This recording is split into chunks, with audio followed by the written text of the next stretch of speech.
I think a big concern right now, given the Johnson and Johnson case scenario, is if it is unpaused, would you recommend? Do you recommend any vaccine more than the other?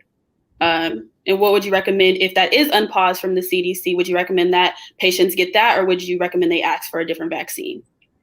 So, a really good question. So, it will depend in part on what the CDC concludes. So, one possibility is they may come out and say, we're unpausing the Johnson & Johnson vaccine, but we want to put a warning in place for certain groups, right? Maybe based on their gender, based on their age, based on other factors, maybe based on the medications they may be on. So they may come out with that specific recommendation. And if they do, then what I would say is if you're in that group, which has a warning sign, that you should likely opt for one of the other two vaccines.